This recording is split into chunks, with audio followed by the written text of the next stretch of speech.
I'm Bart Hanson, the owner of Crush Live Poker. I've been a professional poker player for 15 years and a full-time poker trainer.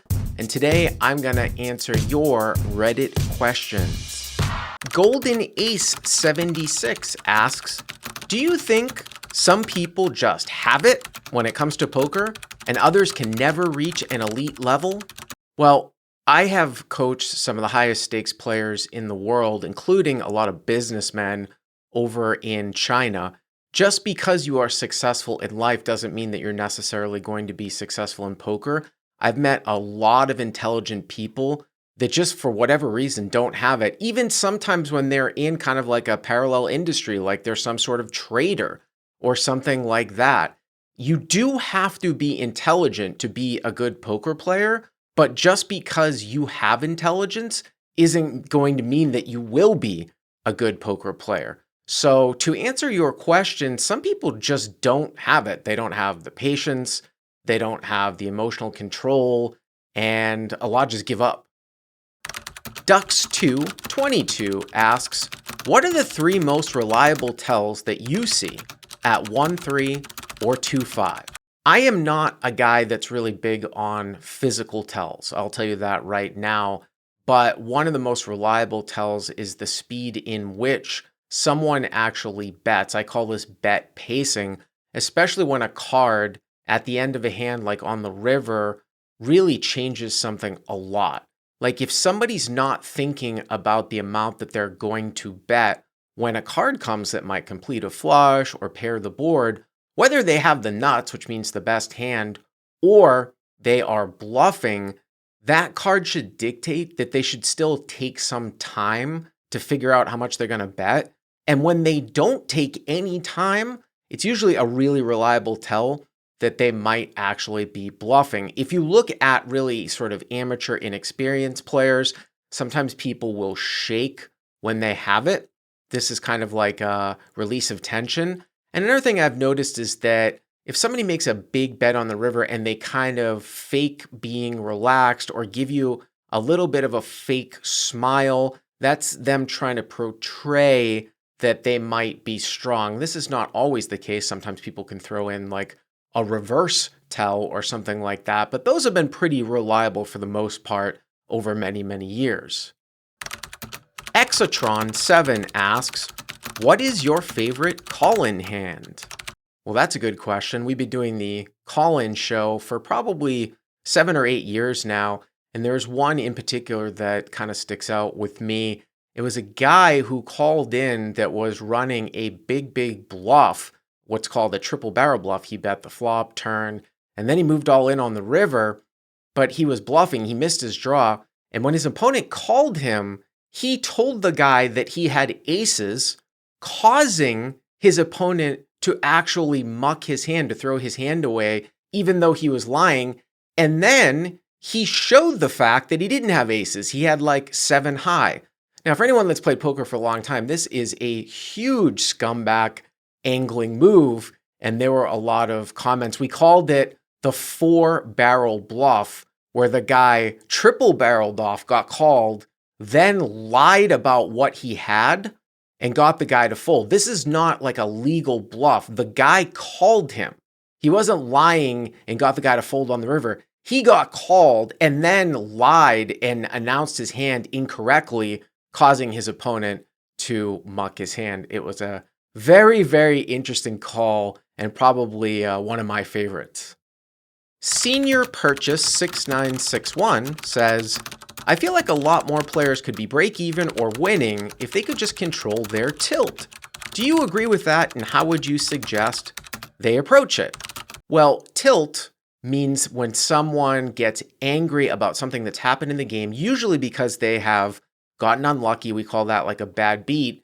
And then their emotions get the best of them. They start to play worse. We call that going on tilt. Oh, Joe over there, he's going on tilt. He's a good player, but for the next few minutes, he's just going to be a raging maniac because he just got a bad beat. What I try to tell a lot of my students and my subscribers is that even when you get it in with pocket aces, say, versus pocket kings pre-flop, that's one of the best situations that you can be in and hold them. You're still only an 82 to 18% favorite, meaning that if you guys both get it in for $500 each and the pot's $1,000, if you win the hand with aces versus kings, you are actually running above expectation. Your pot share of $1,000 really should only be $820. You just won the whole $1,000. You're running above expectation.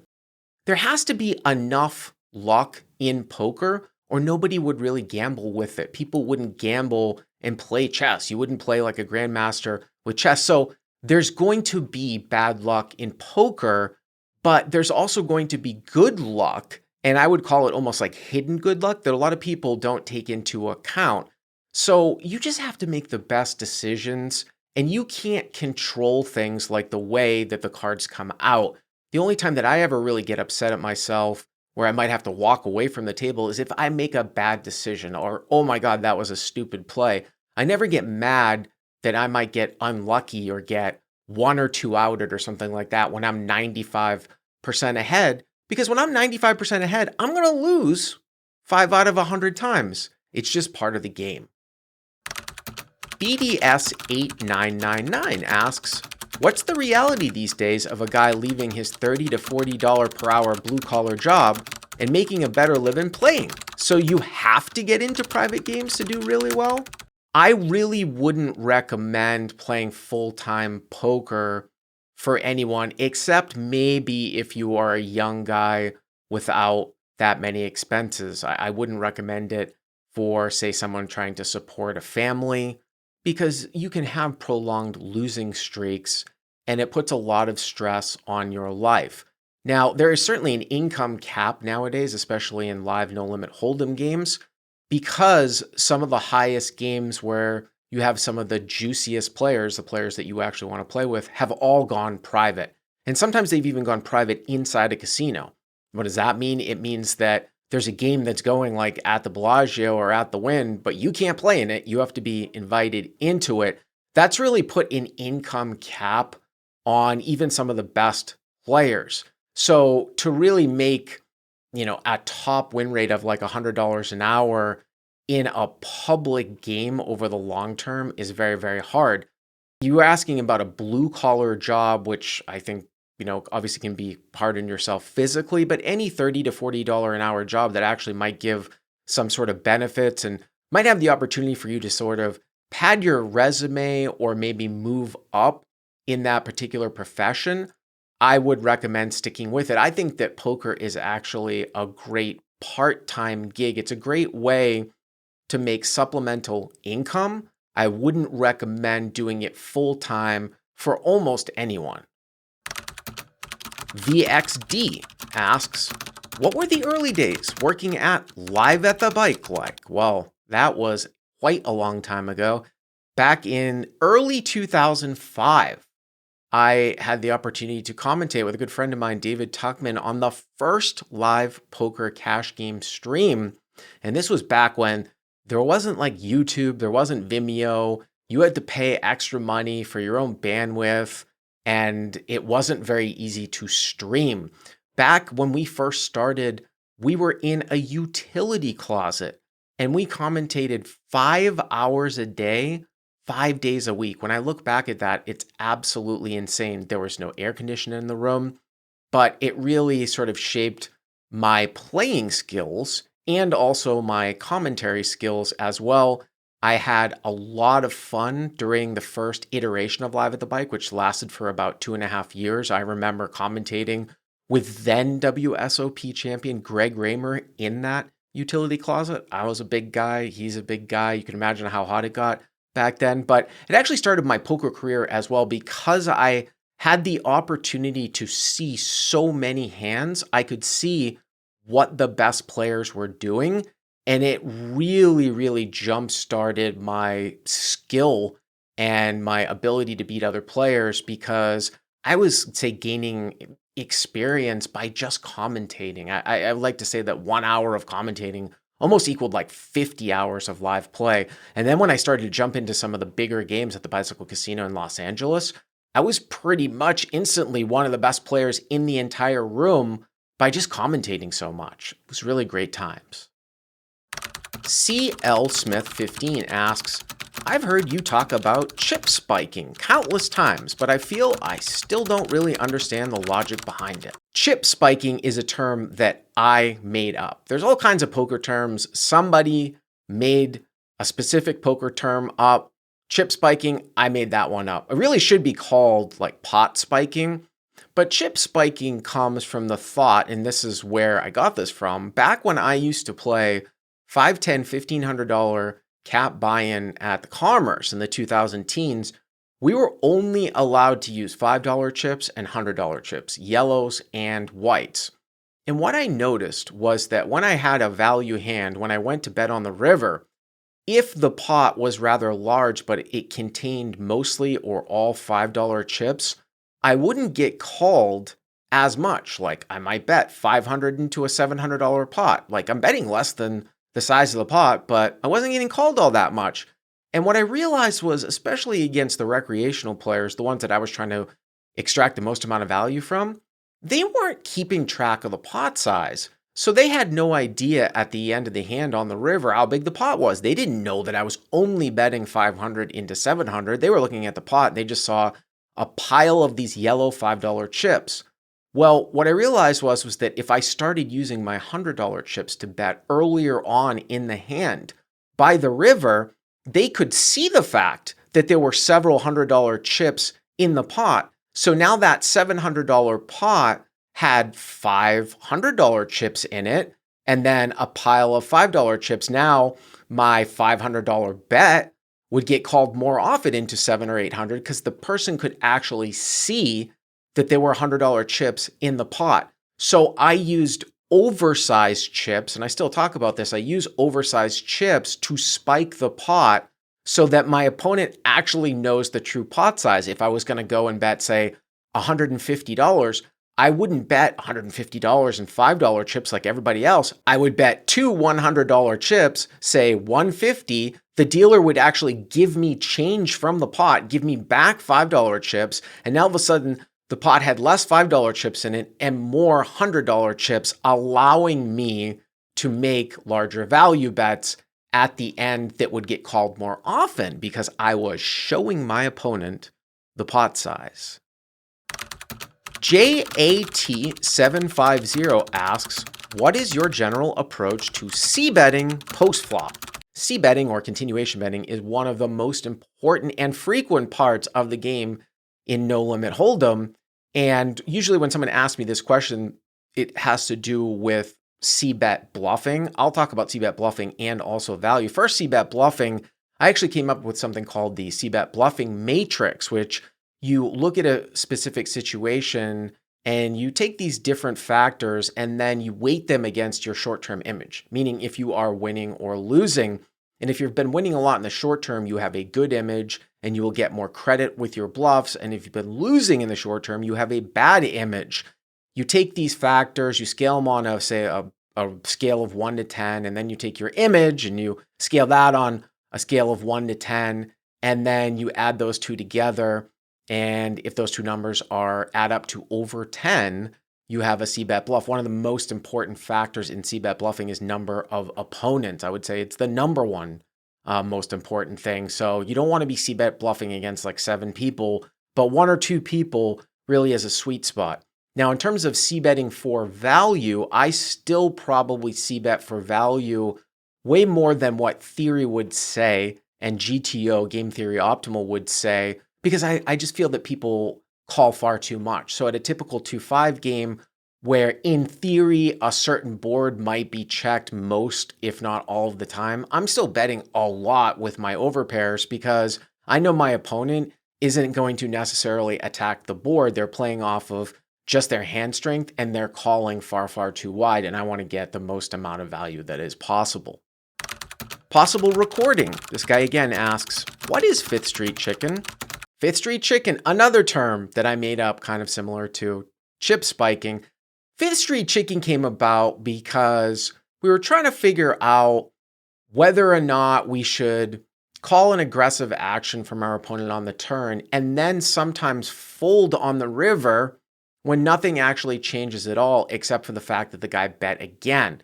So the term Fifth Street means river, And chicken comes into play where you make it look like you are going to call on the river. You're actually playing a game of chicken with a guy and basically trying to dare him to bet again. And sometimes when he does bet again, the bet in itself is changing itself where you fold even when the draws actually miss out. Fifth Street Chicken is really, really effective when you're actually out of position, when you're first to act, because if you bet the turn with somewhat of a strong hand, but not a nut hand, which is the best possible hand, and then you get raised in position, if you call, you are making it look like you have a strong hand because you've called the raise. So if you check the river on a blank and your opponent bets again, he knows that you probably have a strong hand. So sometimes you can actually fold when all the draws miss out. The change in the hand itself is the fact that your opponent has bet again. I always talk to my subscribers and explain the true Cadillac of no limit poker is single draw deuce to 7. And this is where you get 5 cards. The best possible hand is deuce 3, 4, 5, 7 with no flushes. There's a round of betting. You draw one time, and then there's another round of betting. And it's played no limit. It's played with antes. There is no board. It's very, very limited information. And it's really only played at the World Series, but it's been live streamed quite a bit recently over the last 10 years. And you will commonly see guys just fold at the end, kind of like the equivalent of the river in no limit, just because one of their opponents bets. The fact that their opponent's bet is changed enough where they fold. Now, they don't always fold, but the whole old adage, well, if I called the turn, I have to call the river when nothing changes at all, that is not true. That is pure BS. If your opponent bets again on the river, that sometimes is enough change in itself where you can fold, even if all the draws miss. And that is where we have Fifth Street Chicken. Harry Blob says, poker's close ties with no-edge gambling is a big obstacle socially. What's your best tip on how to convince non-poker players in your life that it's not degenerate gambling? That's a good question. When Harry Blob here is talking about no-edge gambling, he's probably talking about things like roulette and casino games, slots, machines, stuff like that. People that don't really know that much about poker, they will sometimes clump in poker with these types of no-edge types of games. So if somebody doesn't know about it and you play a lot of poker, they might just think you're just basically a degenerate gambler. There's really only a few forms of gambling where you can actually win. Poker is one of them, and that is because of the fact that you're playing against other people. You're not playing against the house. So my parents, back when I was really, really young, were actually very supportive, relatively supportive. And I haven't had this experience that much with the general public. A lot of people think that it's just cool. Oh my God, you play poker for a living. That's cool. And most of the people that I wanted to hang out with were understanding of it anyways, especially my spouse. But there are certainly a lot of people that might look down on it. But I mean, do you really want to, why do you need to convince those people that that poker is a beatable game anyways? Change the topic or something like that. If they don't want to believe it, I usually don't waste my time trying to explain it to them. If they seem open to it, then I can just say, hey, I'm not playing against the house. I'm playing against everybody else, and I'm better than everybody else. That's how I win. Rude Neighborhood 12 asks, when should a relatively new player begin using solvers? Well, when I first started playing, there were no solvers. Solvers are basically a computer program, I suppose you could say, software that spits out the best move or the best play from a game theory optimal standpoint in a given situation. The thing about solvers, without further programming, or what we can sometimes call live node locking, is that it is telling you the best move, assuming that your opponent is also making the best move. The issue, especially in almost all live games, is that your opponent is never making the best move. They are making plays that are far from optimal. So if you want to win the most amount of money, you want to try to figure out the best way to exploit their mistakes. So you could use a game theory optimal solver you will always win against your opponents, but you might not win the most amount of money. However, there is value in knowing what the baseline is. And what I have seen, at least over the last 5 years, especially in web-based kind of pre-solved solution types of programs, is that you can actually plug in to the solver this live node locking, which basically says, well, I want to know how much I should bet in this particular situation, and I want to change my opponent's calling range from what is actually game theory optimal to what I actually think it might be, not only on this street, but maybe on previous streets as well. That's where it really gets powerful. So I would say that it's always good to know a baseline so that it can help you make the best exploits, but also too, live node locking is a very powerful tool. And the easier that it gets, I mean, back when solvers first came out, like Pio, 10 years ago, it was really hard to do this stuff. As computing power continues to increase, especially with live node locking, yes, it's definitely a very powerful tool and definitely should be a part of your game. Maybe not necessarily in the beginning, but you should try to do your best to incorporate some of it into your game. Senior Purchase 6961, this guy again. What do you think separates a good hero call from an unnecessary spew in the 2-5 universe? A hero call is when maybe somebody's moving all in and you might call with a hand that is nowhere near the best possible hand, but you might be just calling because you think your opponent is bluffing. And a spew is when you either make a very, very bad call when your opponent usually shows down something that's very, very strong and it was obvious you should have folded, or you yourself make a big bluff. But this gentleman is asking about what separates a good call from, a bad call. I mean, here's the thing. A lot of times at 2-5, players are rather polarized when the pot gets large. What that means is that they are very strong or they are very weak. And you can actually make a lot of hero calls when people are very polarized if it makes a whole lot of sense. Because even if you only have like a one pair hand, if you know your opponent will not bet thinly for value at the end and they're only betting something that's very, very strong or a bluff, if you're getting pot odds and you can actually figure out that, say, 1 out of 3 times he doesn't have the strongest possible hand, then that can be a profitable call. But the thing is that there are some guys that will never, ever put money in the pot with a bluff, especially big money, unless they have it. So even though the math that I just explained is correct, if you're up against a guy that literally has a 0% bluffing frequency, and you're like, well, this guy's polarized, I'm at the top of my range, or I've under-repped my hand, I'm gonna call, that's a spew. Jackal asks, I'd like to understand more about forming reads on opponents' play styles live. I travel often, so I rarely get to play in the same place with the same people consistently. Well, one of the things that I tell people is always try to pay attention to showdowns. If you are playing with a bunch of people that you don't know, like if you're traveling, or this will often happen in big tournaments because you never really played with a lot of these people, whereas maybe in your cash game pool, you see the same people over and over again. You need to try to develop these types of opinions, I like to say, about the ability of the player. It might not be necessarily physical reads, but what I try to do is tag a player as good, medium, or bad right away.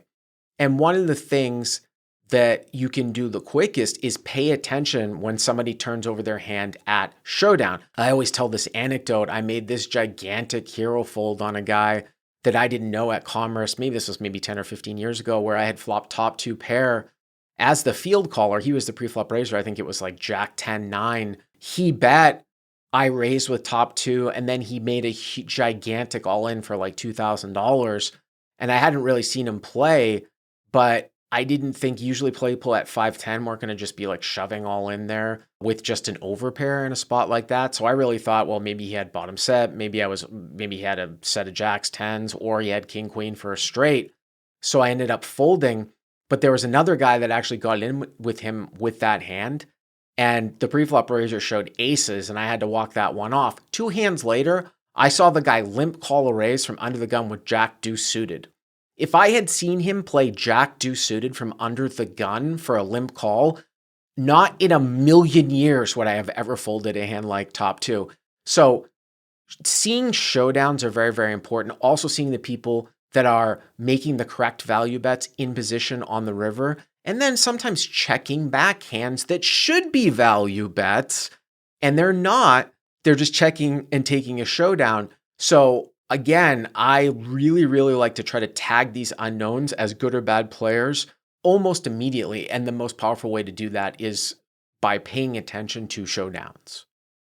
Senior Purchase 6961. Wow, this guy again asks, why do you think GTO sizings, specifically smaller preflop raises, haven't really leaked into live games?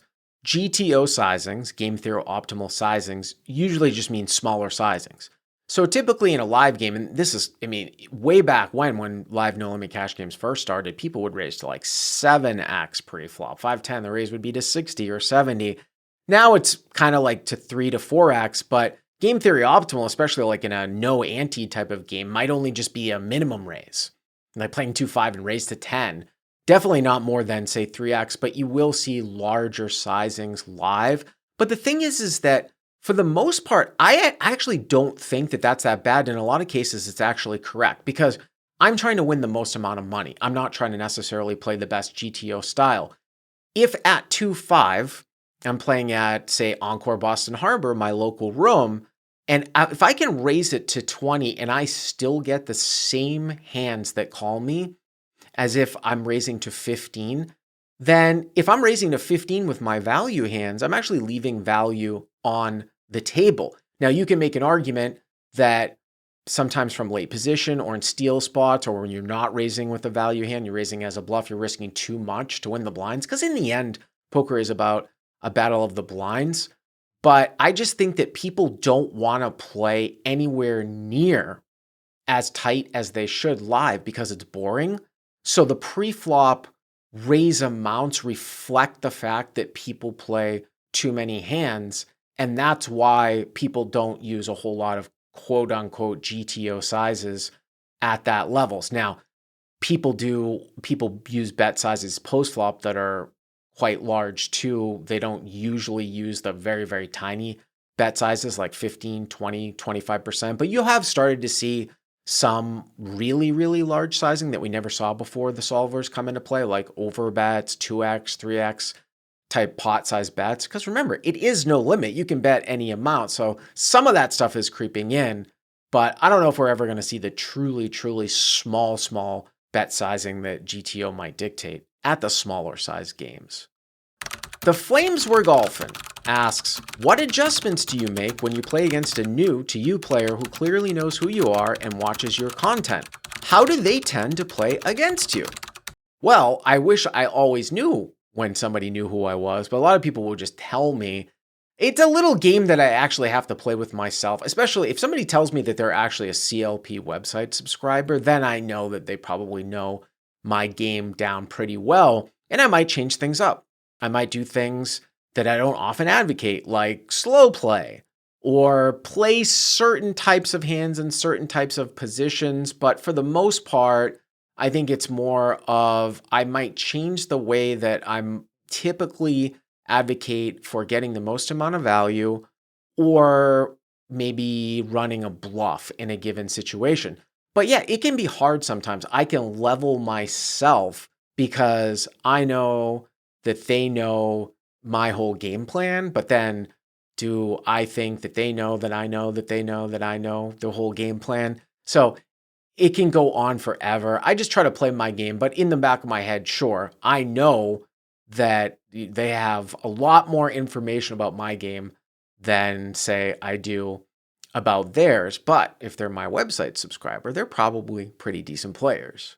That's it. Those are all the Reddit questions. I absolutely love Reddit. Hope to do this again soon. Thank you for everyone that submitted.